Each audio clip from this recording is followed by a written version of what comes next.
What's up, y'all? Out here in the garage today, as you can see, to bring you a little ammo roundup. Now, there's no in-person shopping out there because really I didn't do a dedicated type of day to go out here and shopping because there's really been nothing new. Now, I have picked up some things just kind of unexpected or unplanned, I guess you would say, because I've been in and out of places getting other stuff, but no real dedicated day. That being said, I do have quite a bit of stuff with the stuff I picked up locally and the stuff I've got online. So before we jump on into it, if you do enjoy these videos, take a second, hit that thumbs up button, subscribe to the channel, and make sure you got your notifications turned on so you get notified when I upload new stuff. So let's start it off with something old here. This was actually sent to me by Tommy, so I really appreciate that. What we got here is some 10 mil, and not just any 10 mil. I guess you would call this the 10 mil. As you can see, we got some Norma 10 mil here, a couple of different kinds. The first one here is a 200 grain FMJ flat nose. I'll show you the specs on it here first before I show you the round.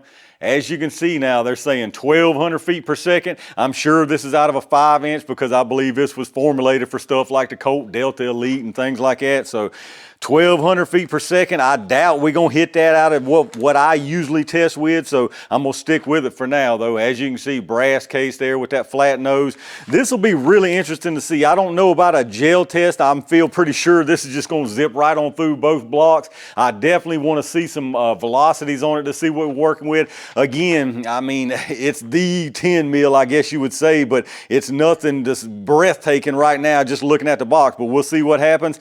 The second one here, still some Norma 10 mil. This one is the 170 grain HP. Show you the specs here. This one's saying 1,300 on it. Now, it's only 170 grain projectile, so still nothing, you know, spectacular from what I've seen in the past, but some decent stuff, I suppose. As you can see there, nice deep looking cavity on that hollow point though, so this ought to be a good performer no matter what the velocity is, but I'm really curious to see. Hopefully this Norma, you know, it's back in the day where they didn't exaggerate and they underrated their stuff, and we'll get some nice spicy performance even out of my G20. And then sticking with the old theme, I've got a couple of boxes of 30 carbine here. This is some old Gecko stuff, some Gecko Nobel Dynamite.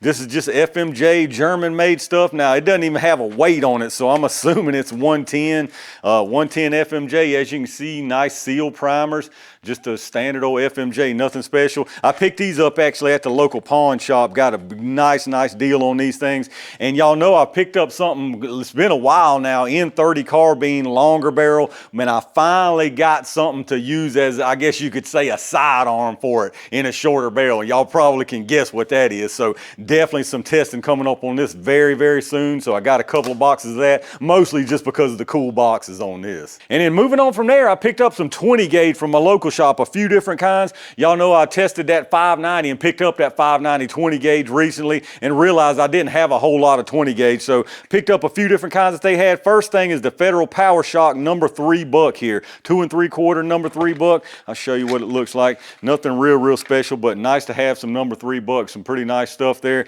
Ought to be some really good testing. That's mainly what I'm doing, is trying to get some stuff to do some testing and comparison of different gauges. So I picked up the only 2 boxes of that they had. And then they also had a big stack of number 2 bucks, still the Federal Power Shock. This is 3-inch though, so 3-inch number 2 buck, 18 pellet. I don't think I mentioned this number 3 buck, that's 20 pellet in the 2 3/4, but this is some 18 pellet stuff. Nice 3-inch number 2 buck, so that ought to be some really good stuff there. I got 5 boxes of this. And then they also had a big old stack of these Federal Premium True Ball slugs, a rifled HP slug that's got the ball right behind the slug there before the wad. This is a 3/4 ounce slug. Now this is 3-inch stuff again, so should be some really nice hefty stuff. There you can see the slug in the end of the shell there. I ended up getting 5 boxes of this also. And then the last thing from them I picked up was actually a box of Remington Golden Saber bonded, but it's, as you can see, it's in 357 SIG here, 125 grain. Now, the only reason I picked this stuff up was because of Nathan up there. He's basically the only one that keeps me picking up this 357 SIG stuff.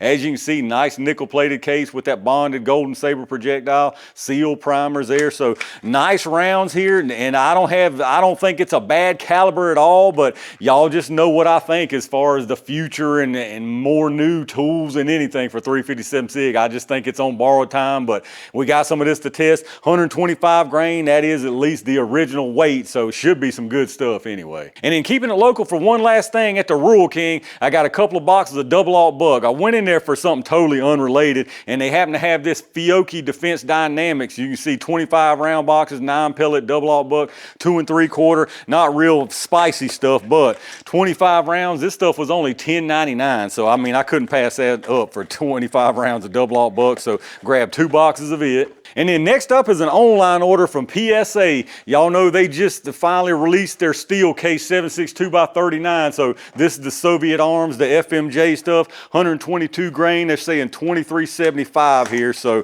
show you what we got here. Nothing real special, just a steel cased FMJ. I got what, 5 boxes of this stuff, just basically to test it out, see what kind of velocity it's getting and how it runs out of all the stuff I got. And then the other steel case they released is their Saber Blade Black Tip in 7.62x39. This is probably the one that most people are more looking forward to. And by the time y'all are seeing this, I've already done the test on this, so I can show you there. This is just basically like their other Saber Blade Black Tip stuff. It's got that polymer black tip on it. Of course, this is steel case, 7.62x39. Same velocity though on this, they're claiming 23.75. Now, again, by the time y'all are seeing this, I've already tested this, and I can tell you right now, it's definitely worth the pick up. And then speaking of Saber Blade Black Tip, I kept forgetting to pick some of this stuff up the last few weeks. Some people keep asking me to grab this. It's the 308 version of it. So 150 grain 308 version, Saber Blade Black Tip, same deal. Of course, obviously this is black brass case, but you got that black polymer tip on it. So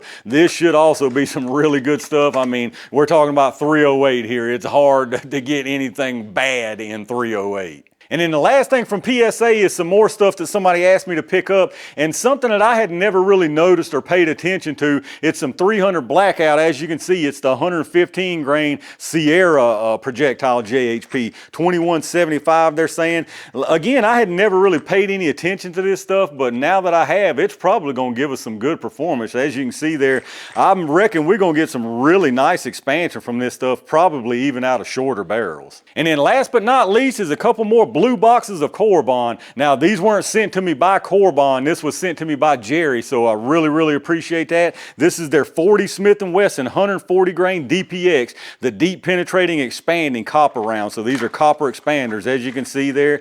No plating or anything, just a copper expanding round. 140 grain, kind of an odd weight for 40 Smith & Wesson. Not that that's necessarily a bad thing if we get good performance out of it. So I got 2 boxes of this from him. So again, I really appreciate that. And that does it for this one, y'all. So quite a good assortment here since I hadn't done one of these in a while. Again, nothing really new locally, so I hadn't been taking dedicated days to do this, and I've just been waiting and kind of saving stuff up like this. So let me know what y'all think about the haul this week. Let me know what kind of pickups you might have got in y'all's area, and let me know what you're looking forward to seeing tested. Again, if you enjoy the videos, reach down and hit all those buttons. All of that stuff really does help, so I really do appreciate that. Y'all check out those affiliate links down in the video description if you're doing some shopping. Anything you buy after hitting those things up, I get a kickback from them, so I really do appreciate that. Again, a big thanks to all my Range Gang members and every single one of y'all for supporting the channel. I've got something really cool tomorrow to show y'all that's being released, and of course some jelly tests over the weekend, and a project that I've been working on I'm gonna start videos on next week, so stay on the lookout for all that. And in the meantime, stay safe, stay prepared, and I'll see you soon.